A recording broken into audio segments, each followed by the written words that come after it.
Hello everyone, welcome back to my YouTube channel. If you're new to this channel, so make sure to subscribe my channel first of all. Okay, तो अब हम start करने वाली है class 8 chapter number 2 science का micro organism को हम continue रखेंगे। पार्ट नंबर 1 की वीडियो अगर आपने अभी तक नहीं देखी तो जाके देख लो, लिंक मैं डिस्क्रिप्शन में डाल दूंगी। तो ये है पार्ट नंबर 2 जिसमें आपको बहुत ही अच्छी सी एक्सप्लेनेशन दूंगी हार्मफुल ऑर्गेनिज्म के बारे में या फिर माइक्रो ऑर्गेनिज्म या फिर जो how to avoid food spoilage, कैसे कैसे सब कुछ क्या क्या मेथड्स कर सकते हैं हम प्रिजर्व करने के लिए फूड को। मतलब ओवरऑल मैं आपको बता देती हूँ कि वीडियो बहुत ही इंपॉर्टेंट होने वाली है, तो आप वीडियो को स्किप करने का तो सोचना ही मत, वीडियो को एंड तक जरूर देखना अगर आपको लाइन बाय लाइन अच्छे से एक्सप्लेनेशन चाहिए। ओके बच्चों, वीडियो को एंड तक जरूर देखिएगा। स्टार्ट करते हैं class 8 chapter number 2 micro organism part number 2। तो बच्चों आप सबके सामने स्क्रीन विजिबल है, आई होप सब बच्चों को दिख रहा होगा। There are 2 types of micro organism, कुछ यूजफुल भी होते हैं कुछ हार्मफुल भी होते हैं। सबसे पहले हम पढ़ेंगे यूजफुल माइक्रो ऑर्गेनिजम्स के बारे में। माइक्रो ऑर्गेनिज्म बहुत सारे पर्पसेस के लिए बेसिकली यूज होते हैं। All viruses, some bacteria and some fungi are harmful. मैं मानती हूँ कि कुछ जो जैसे फंगीज हो गए या फिर बैक्टीरिया हो गए ये हार्मफुल होते हैं, but most micro organism are beneficial. Let us discuss some of them. अब उनमें से ही कुछ के बारे में हम डिस्कस करने वाले हैं। सबसे पहले डिस्कस करेंगे यूजफुल बैक्टीरिया के बारे में, then useful fungi, then useful algae. तो एक एक के बारे में आपको लाइन बाय लाइन एक्सप्लेनेशन दूंगी, तो वीडियो को अंत तक बच्चों जरूर देखिएगा। स्टार्ट करते हैं सबसे पहले यूजफुल बैक्टीरिया। देखो मोस्ट बैक्टीरिया आर डिकम्पोजर्स, ज्यादातर जो बैक्टीरिया होते हैं ना वो डिकम्पोजर्स ही होते हैं। Some decompose plant and animal remains and release minerals. कुछ क्या होते हैं डिकम्पोज कर जाते हैं एंड रिलीज कर जाते हैं minerals into the soil. Soil में मिनरल्स वो छोड़ जाते हैं, carbon dioxide into the air, carbon dioxide को हवा में वो छोड़ जाते हैं। Some act on nutrients in the soil, release nitrogen in the air. We use bacteria to treat sewage and to produce biogas from waste. Now अब यहाँ use बताया गया है बैक्टीरिया का कि जो बैक्टीरिया है वो एक, वैसे तो बैक्टीरिया बहुत हार्मफुल होता है बट हाँ स्टिल वो एक यूजफुल थिंग भी बता रहे हैं बैक्टीरिया की, that it we use bacteria to treat sewage and to produce biogas. हम क्या करते हैं, वेस्ट से जो बायोगैस प्रोड्यूस होती है ना, ये बैक्टीरिया उस चीज में हमारी हेल्प करता है। आई बात समझ? तो देखो We have also started using them as cleaning up our oil spills. हम उनको ऑयल स्पिल्स क्लीनिंग करने के भी बैक्टीरिया यूज करते हैं। तो मतलब वेरियस कुछ चीजें देखो ना, डिसएडवांटेज भी है एडवांटेज भी है उस चीज की। तो ये यूजफुल चीजें बताई गई हैं कि यूजफुल कैसे है बैक्टीरिया हमारे लिए।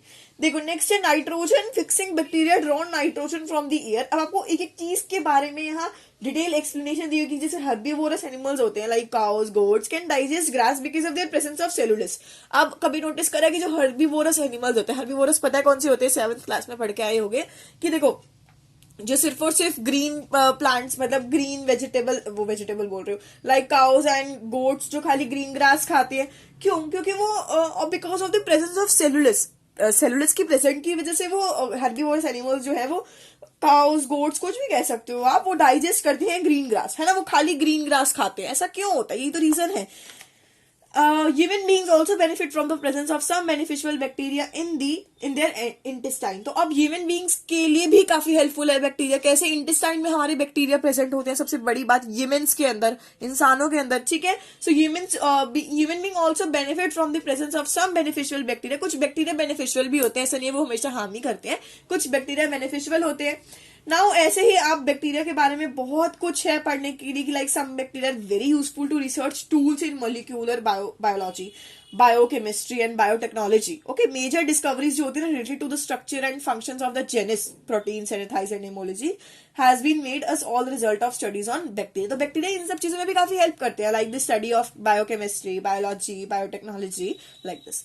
ओके, आई होप क्लियर होता जा रहा है सबको। नाउ देखो हमारा सेकंड क्या है, useful fungi. Okay, useful fungi जो है, मोस्ट फंगी आर डिकम्पोजर्स। ज्यादातर फंगी जो होती है ना वो डिकम्पोजर्स होती हैं, एज जैसे मैंने आपको यूजफुल बैक्टीरिया का बताया ना, सेम वही चीज है।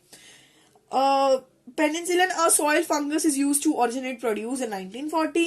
It was the first antibiotic to made. तो यहाँ आपको मेंशन करा गया है, देखो जो हमारे यूजफुल फंगी है, वो some fungis are also use as tools of research in genetics and biotechnology. अब कुछ फंगीज जो है वो also use in tools of research in biotechnology also. अब मशरूम्स है, मोल्स है, are also a type of fungi. These are widely cultivated and eaten for their taste and nutritive value. अब mushrooms को हम खाते हैं, so it is also fungi ना। So यहाँ वो मेंशन करा गया है कि यीस्ट है, yeast is also for production of wine, wine की प्रोडक्शन के लिए हम यीस्ट यूज करते हैं, सबको पता है, एंड अदर एल्कोहलिक जो थिंग्स के लिए ये ब्रेड में भी ईस्ट डलती है, इडली में, डोसा में। अब ईस्ट क्या है? ईस्ट भी तो एक फंगी है ना।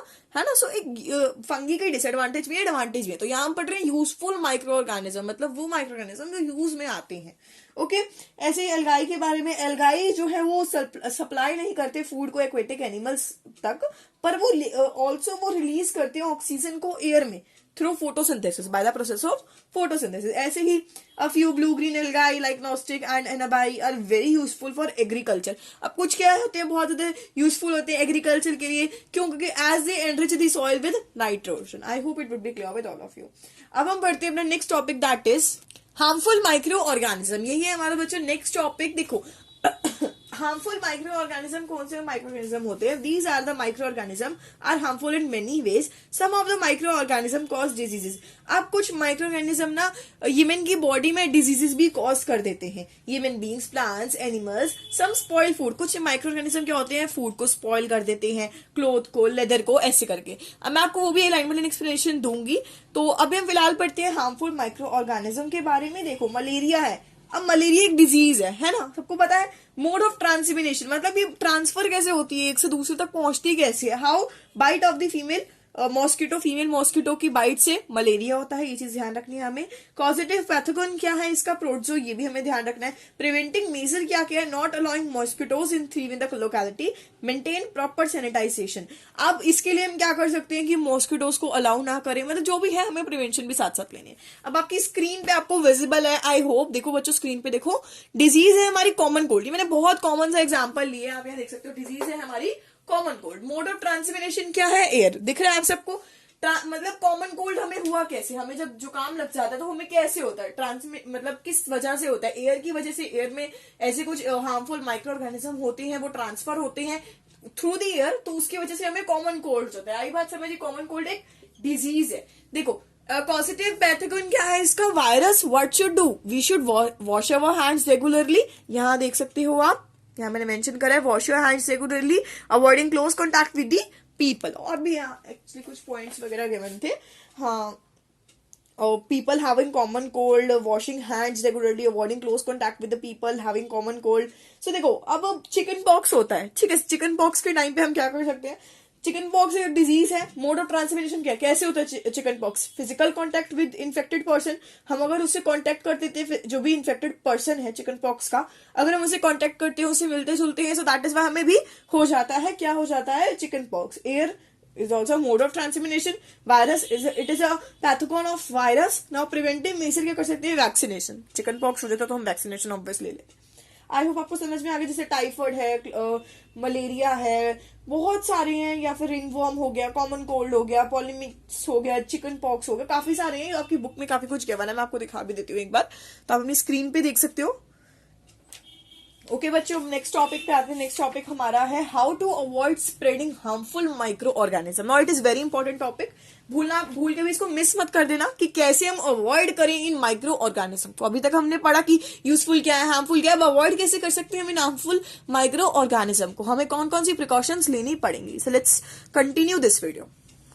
या so you can see on your screen, यहाँ मैंने क्वेश्चन लिखा है। क्वेश्चन क्या, बेसिकली यही आपका एक टॉपिक है next, how to avoid spreading harmful micro organism. How you can avoid to spread, कैसे फैलने से आप इनको रोक सकते हो हार्मफुल माइक्रो ऑर्गेनिज्म को। स्टार्ट करें, ठीक है। अब देखो सबसे पहला पॉइंट यही है, washing your hands before eating, after preparing food and after using the toilet. Obviously हमें बचपन से सिखाया जाता है कि हमें अपने हाथ धोने हैं खाना खाने से पहले और खाना बनाने से पहले ऑब्वियसली, और टॉयलेट यूज करके आते तो भी अपने हैंड वॉश करने हैं। ऑब्वियसली अभी जब कोरोना आया था तो अभी कितना बोल रहे हैं वॉश योर हैंड्स रेगुलरली, ऐसे ऐसे करके, so we should take care of it, ठीक है। Covering your mouth when you cough food, जब भी आपको खांसी है, ऐसे खांस रहे हो या फिर छींक मार रहे हो, स्नीज कर रहे हो, so you should cover your mouth. क्यों, ये क्यों बोला जाता है? बिकॉज देखो अगर आपको कफ है, आप अगर बिना मुंह पे कुछ कपड़ा रख के या फिर अपना हैंड नहीं रखो, कुछ भी नहीं, अपने माउथ को कवर नहीं करोगे किसी क्लोथ से या फिर मास्क वगैरह से, तो आपके जो सामने पर्सन होगा, जो आपसे कॉन्टेक्ट में होगा उस टाइम पे, उसको भी वो सेम माइक्रो ऑर्गेनिज्म कैच कर जाएंगे। आई बात समझ? तभी कहते हैं कि हमें जब भी खांसते हैं, हमें या फिर कॉमन कोल्ड है, कुछ भी है, तो मैंने आपको भी समझाया हार्मफुल माइक्रो ऑर्गेनिज्म में कॉमन कोल्ड कैसे होता है, वायरस कैसे, मोड ऑफ ट्रांसमिनेशन एयर, है ना, समझ में आई बात। देखो नेक्स्ट है keeping away from the people if you have a disease that is easily spread. कहते हैं ना, जब कोरोना था तो क्या बोल रहे थे कि हमें जब हमें कोई डिजीज है तो आप दूसरे पर्सन को, सामने वाला पर्सन अगर इन्फेक्टेड नहीं है तो आपको उससे दूर रहना है, गैप बना कर रखना है ताकि सामने वाले पर्सन को भी स्प्रेड ना हो जाए। तभी कोरोना में कहते हैं लोगों से जितना हो सके कम मिलो, अवॉइड करो मिलना, ऐसे ऐसे करके लॉकडाउन लगा था, है ना, यही चीज थी ना। चलो आगे बढ़े। Not eating food which is not fresh और has not been cook properly. So it is very important कि अगर कोई खाना अच्छे से नहीं पका, कुक्ड प्रॉपरली नहीं हुआ है, so just leave that food, आपको खाने की कोई जरूरत नहीं है। बिकॉज इन पे इसकी वजह से भी जो स्प्रेडिंग होती है ना हार्मफुल और माइक्रो ऑर्गेनिज्म की, वो ज्यादा जल्दी जल्दी होती है। आई बात समझ। Keeping uncooked meat separate from other foods in the fridge. अगर आप नॉन वेजिटेरियन हो, अगर आप मीट खाते हो, तो अगर आपके फ्रिज में मीट पड़ा है तो उनको बाकी कुक्ड चीजें जो भी पड़ी है आपके फ्रिज में, लाइक फूड्स में, लाइक दाल चावल कुछ भी समथिंग एल्स पड़ा है, तो आपको उसको सेपरेट करके रखना है। क्यों ऐसा क्यों बोला जाता है कि इसी से अवॉइड कर सकते हैं हम अपनी spreading of harmful micro organism को। आई बात समझ। इजीली मैंने आपको क्लियर करवाया क्या चीज है, ये समझ में आ गया कि how to avoid spreading harmful micro organism. सबको टॉपिक क्लियर हो गया होगा, आई होप। चलो स्टार्ट करते हैं next topic which is very important also. It is very important, मैं पूरा चैप्टर इंपॉर्टेंट कह रही हूँ क्योंकि हर एक टॉपिक बहुत ही क्लियर करते जाना है आपको। देखो नेक्स्ट है food spoilage. So let's start this topic also. Start करें अपना नेक्स्ट टॉपिक, फूड स्पॉइलेज। एक मिनट, चलो स्टार्ट करते हैं। देखो फूड स्पॉइलेज का मतलब क्या होता है, when you keep a bread outside the refrigerator for few days. अब मैं तुम्हें बोल रही हूँ करके देखो, कुछ दिनों के लिए ना एक ब्रेड को या फिर कुछ ब्रेड्स को मतलब रेफ्रिजरेटर से, फ्रिज से थोड़ा सा दूर रखो, मतलब बाहर रखो कुछ दिनों के लिए, ठीक है, for few days only. You can C a spongy growth it's seen on it which may be white और ग्रीन और ब्लैक इन कलर। देखो अगर आप ब्रेड को थोड़े दिनों के लिए भी फ्रिज से बाहर रखते हो ना, तो उसमें आप देखते हो कि अजीब अजीब से ना, मतलब ग्रीन कलर का एक अलग सा ही ग्रोथ होनी शुरू हो जाती है, किसी स्पॉन्जी की अजीब सा कलर हो जाता है मतलब ब्रेड का। The bread thus gets spoiled due to growth of mould and becomes unfit for consumption. तो ना जो ब्रेड होती है थोड़े दिन के लिए भी बाहर रहती है तो मम्मी क्या कहती है, नहीं खाना, ये ब्रेड गंदी हो गई, मतलब खराब हो गई, क्यों? क्योंकि उस पर जो है ना माइक्रो ऑर्गेनिज्म आ जाते हैं। द ब्रेड थस, वो ब्रेड जो है ना वो स्पॉइल हो जाती है। लाइकवाइज इसी तरह इफ कुक्ड दाल और vegetable is left outside for some time. अब कुछ ही देर के लिए ना एक्सपेरिमेंट करके देख लो, एक्सपेरिमेंट तो मत करना, दाल खराब हो जाएगी, वैसे बता रही हूँ, थोड़ी देर के लिए भी दाल को, वेजिटेबल को, सबने एक्सपीरियंस करी हुई है ये चीज, थोड़ी देर के लिए हम बाहर रख देते हैं, रेफ्रिजरेटर में नहीं रखते, तो क्या देखते हैं, एक रात के लिए भी अगर हम थोड़ी देर के लिए भी या फिर पूरी रात के लिए भी हम दाल या वेजिटेबल, फिर कोई भी कुक्ड फूड की बात कर रही हूँ मैं, ऐसे दाल की बात नहीं कर रही, कुक्ड फूड की बात कर रही हूँ, बाहर रख दो तो क्या हो जाता है, ऑब्वियसली वो खराब हो जाता है। The dal and vegetables are spoiled and cannot be eaten. Can you now say when is food spoiled? Food is said to be spoiled if there is rotting, that is bad smell, fermentation. अब food कब spoil होता है? देखो जब बदबू आनी शुरू हो जाए, फर्मेंटेशन हो जाए, उसमें बबल्स वगैरह, फूड मोल्ड होना शुरू हो जाए, उसका मतलब होता है spongy growth on the food stuff, अजीब सी ग्रोथ होनी शुरू होती है ग्रीन कलर की, मैंने आपको बताया अभी वही चीज। Formation of soft spots are fruits and vegetables also a food spoilage. So अब आप देखो माइक्रो ऑर्गेनिज्म स्पॉइल कर देते हैं फूड आइटम्स को जब उनकी कंडीशन अप्रोप्रिएट होती है। ये तो चीज समझ में आ गई, कब वो करते हैं, कौन सी कंडीशंस पे वो मतलब कहते हैं हाँ भाई ये फूड तो स्पॉइल करना ही पड़ेगा। ऐसी कौन सी कंडीशन में माइक्रो ऑर्गेनिज्म फूड पर आ जाते हैं और फूड को हार्म कर देते हैं, मतलब कंजप्शन के लिए वो फिट नहीं रहता फूड, ऐसा कौन सी कंडीशन होती है? देखो food having high moisture contact, food में जब हाई मॉइस्चर कॉन्टैक्ट होता है तब air around the food containing micro organism, जहां फूड केप्ट है उसके आसपास की जो एयर है उसमें अगर माइक्रो ऑर्गेनिज्म कंसिस्ट होंगे तो वो ऑब्वियसली बात है हार्मफुल तो करेगा ही करेगा। Food kept for a long time at a room temperature, अगर बहुत समय के लिए काफी टाइम हो गया आपने फूड को बाहर रखा हुआ फ्रिज में नहीं रखा कुक्ड फूड को, तो क्या होगा, ऑब्वियसली माइक्रो ऑर्गेनिज्म आएंगे ही आएंगे। Skin of fruits and vegetables getting damage thus exposing the food of micro organism. Food with low salt, जिसमें कम साल्ट होता है फूड, और शुगर और एसिडिक कॉन्टेंट होता है, जिसमें कम साल्ट वगैरह शुगर होता है ना, दैट इज समथिंग, ठीक है। Like all living beings micro organism require moisture, right temperature and food to grow and multiply. Obviously micro organism ऐसे तो किसी फूड पे चढ़ नहीं जाएंगे ना, आ नहीं जाएंगे, फूड को स्पॉइल कर नहीं देंगे जब हम फूड को बाहर रखेंगे या फिर कोई भी केयरलेस कर देते हैं, हम कुछ चीजें कर देते हैं, तो that is why something micro organism food पे आ जाते हैं और फूड को स्पॉइल कर देते हैं। आई hope it would be clear with all of you. Next topic पे है methods of preserving food at home. Okay, so next topic देखो आपका मेथड्स ऑफ प्रिजर्विंग फूड है। अब हम फूड को घर पे कैसे प्रिजर्व कर सकते हैं। सबसे पहला मेथड है डिहाइड्रेशन, सेकंड है lowering temperature by freezing, increasing temperature using preservatives. अब एक एक मेथड को मैं आपको डिटेल एक्सप्लेनेशन में दूंगी, लाइन बाय लाइन एक्सप्लेनेशन में आपको बताती हूँ कि एक एक मेथड में, इंडिविजुअल मेथड में क्या क्या प्रोसेस है, क्या क्या होता है। सो सबसे पहला स्टेप देखें, डिहाइड्रेशन के बारे में थोड़ा बहुत पढ़ लेते हैं कि कैन यू नेम सम। अब मुझे तुमसे मैं क्वेश्चन पूछती हूँ, से मैं ही बोल रही हूँ, तुम भी कुछ बताओ मुझे। Can you name some dried food items that are stored in your kitchen for a period of 1 year और मोर। तुम्हारे किचन में कोई ऐसी फूड आइटम है, देखकर बताओ। जाओ किचन में जाओ और देखकर बताओ कि कोई किचन में ऐसी फूड आइटम है जो 1 साल से ज्यादा हो गया स्टोर हुई हुई। पूछो मम्मी से, कोई है ऐसी फूड आइटम? बिल्कुल है। कौन कौन सी है? दीज आर द चिप्स, सेविया मतलब वर्सी मिल जो होती है, बेम्बिनो टाइप, मेथी, पापड़, जिंजर पाउडर, यही सब चीजें हैं। ओके, मतलब इनको ना 1 साल से भी ज्यादा हो गया लेकिन ये खराब ही नहीं होती। अभी तो हम लेटेस्ट टॉपिक में पढ़ के आए हैं कि ये तो खराब हो जाती हैं चीजें अगर थोड़ी देर के लिए भी बाहर रखो, बट ये चीजें क्यों नहीं खराब होती? क्यों? आंसर बताओ मुझे जल्दी से। क्योंकि ये जो food which have been preserved by the dehydration method. समझ में आया? ये जो पापड़ ले लो यार, वो बैम्बिनो के पैकेट कितने टाइम पड़े रहते हैं घर पे, जिंजर पाउडर हो गया, चिप्स वगैरह हो गए, कितने कितने टाइम तक पड़े रहते हैं, खराब ही नहीं होते। क्योंकि इनमें ना ये जो कुक्ड होते हैं, ये प्रिजर्व होते हैं by the process of dehydration. आई बात समझ? अब इतनी देर से पढ़ रहे हैं डिहाइड्रेशन। डिहाइड्रेशन का मतलब क्या होता है भाई? डिहाइड्रेशन का मतलब ये होता है रिमूविंग वाटर और मॉइस्चर फ्रॉम द फूड। मैंने अभी क्या बताया? माइक्रो ऑर्गेनिज्म कब आते हैं? जब फूड में हाई मॉइस्चर होता है। लेकिन वो कुक्ड जो आइटम्स होती हैं लाइक चिप्स वगैरह, इनमें क्या करते हैं? डिहाइड्रेशन का मतलब वो उसमें ऐसे प्रोसेस डालते हैं, एक इंडिविजुअल एक ऐसा प्रोसेस होता है जिसमें वो रिमूव कर देते हैं पानी को और मॉइस्चर को फ्रॉम दी फूड। बस फिर माइक्रो ऑर्गेनिज्म को तो बात ही मत करो कि हाँ कहां से आएंगे भाई माइक्रो ऑर्गेनिज्म। डिहाइड्रेशन समझ में आ गया? यही प्रोसेस होता है basically dehydration. Home method of dehydration में अब आप बोलोगे मैम घर पे कैसे डिहाइड्रेशन करें? देखो, होम मेथड क्या होता है डिहाइड्रेशन करने का? सबसे best method and it is one of the easy method ever. Now sun drying. Sun drying सबसे बेस्ट मेथड है डिहाइड्रेशन करने का।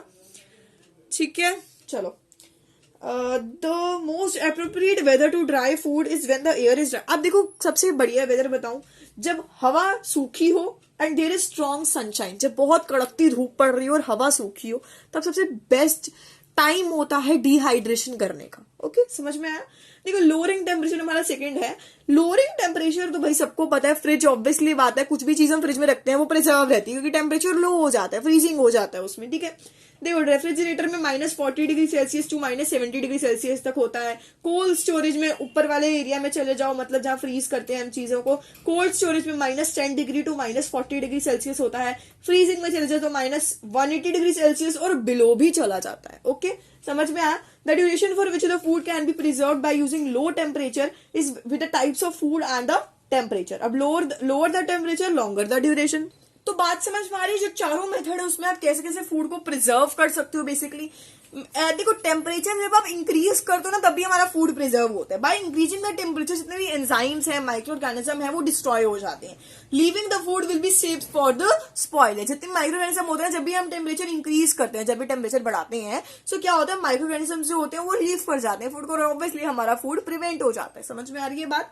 अब there are basically 2 methods for the preserving of the food by using high temperature. पहला है pasteurisation, दूसरा है sterilisation. Start करें। देखो, पेस्चराइजेशन सुनते ही सबसे पहले ही फूड आइटम दिमाग में कौन सी आ रही है? जल्दी जल्दी बता दो। ऑब्वियसली मिल्क आ रही है। इन दिस मेथड क्या होता है? जो फूड होता है ना वो हीट करा जाता है हाई टेम्परेचर पर। फूड क्या करा जाता है? हीट करा जाता है हाई टेम्परेचर पर, और बहुत ही जल्दी ठंडा भी कर दिया जाता है। फिर माइक्रो ऑर्गेनिज्म जो होते हैं ना वो एबल नहीं हो पाते विथस्टैंड करने में। द सडन चेंज होता है ना टेम्परेचर पे, वो खत्म हो जाता है बेसिकली। तो कुछ ऑर्गेनिज्म जो होते हैं वो will survive in this method. ऐसा नहीं कि सारे गायब हो जाते हैं, कुछ माइक्रो ऑर्गेनिज्म सर्वाइव करते हैं इस मेथड में। This process who discovered by the French scientist that is Louis Pasteur. तो ये जो है वो किसने डिस्कवर करता है? That is Louis Pasteur. हमारा नेक्स्ट टॉपिक है बच्चों like, comment and subscribe. Just jokes apart ये था, वैसे तो मैं कह रही हूँ लाइक कर देना वीडियो को। जितने ज्यादा लाइक होंगे मुझे समझ में आएगा कि हाँ इतने बच्चों को समझ में आया ये चैप्टर, और पार्ट 2 हमने क्लियर कर दिया है। नेक्स्ट जो इसका वीडियो आएगा वो ये है चैप्टर 2 माइक्रो ऑर्गेनिज्म का एनसीईआरटी सॉल्यूशन मैं आपको करवाऊंगी। वो भी बहुत इंपॉर्टेंट वीडियो है, प्लीज उसको मिस मत करना वीडियो को, बिकॉज आप लोग एनसीईआरटी क्वेश्चन नहीं देखते हो, सिर्फ चैप्टर पढ़ के छोड़ देते हो। तो एनसीईआरटी क्वेश्चन भी जरूर देख लेना। कमेंट करके बताना अगर आपको कोई भी डाउट लगता है वीडियो में। और हाँ, कुछ वीडियोस होते हैं जिसमें ना कमेंट्स आर टर्न्ड ऑफ ऐसे लिखा हुआ आता है कभी कभार, तो आप किसी और या फिर मेरी पोस्ट पे आप कमेंट कर सकते हो। किसी और वीडियो पे अगर आपको डाउट है तो आप वहां लिख सकते हो, मेंशन कर सकते हो। And you have to subscribe the channel, it is very important. Video देखकर जाना नहीं है। मैं रेशो चेक करती हूँ तो नॉट सब्सक्राइब आता है कि 52% बच्चों ने सब्सक्राइब ही नहीं करा, वीडियो देख लेते हैं। ऐसा नहीं करना, सब्सक्राइब करना है चैनल को, जितना हो सके शेयर कर देना इस चैनल को अपने फ्रेंड्स के साथ, क्लासमेट्स के साथ, जो भी आपके क्लास 8 के इतने बच्चे हैं ना, सबके साथ शेयर कर देना इस चैनल को। And do subscribe, like, comment, share. Next target तो आप सबको पता ही है बच्चों, 200 सब्सक्राइबर्स का फटाफट टारगेट कंप्लीट करते हैं, बिकॉज काफी टाइम हो गया। जल्दी से 200 सब्सक्राइबर्स भी कंप्लीट करते हैं, फिर कुछ स्पेशल तो मैं आपको हर 100 सब्सक्राइबर्स के बाद में कुछ स्पेशल वीडियो तो लेकर आती ही आती हूँ। So finally this was end of this video. I hope you get the chapter thoroughly, समझ में आ गया होगा माइक्रो ऑर्गेनिज्म क्या होते हैं। हर एक चीज बहुत मेहनत से आपको मैंने समझाया, नोट्स बनाए, हर चीज क्लियर हो गई होगी, I hope. Okay, bachcho, this was the end of this video. I hope you guys like this video so much. If you guys like this video, then do not forget to like, comment, share and subscribe. Bye bye everyone. Take care. Bye bye.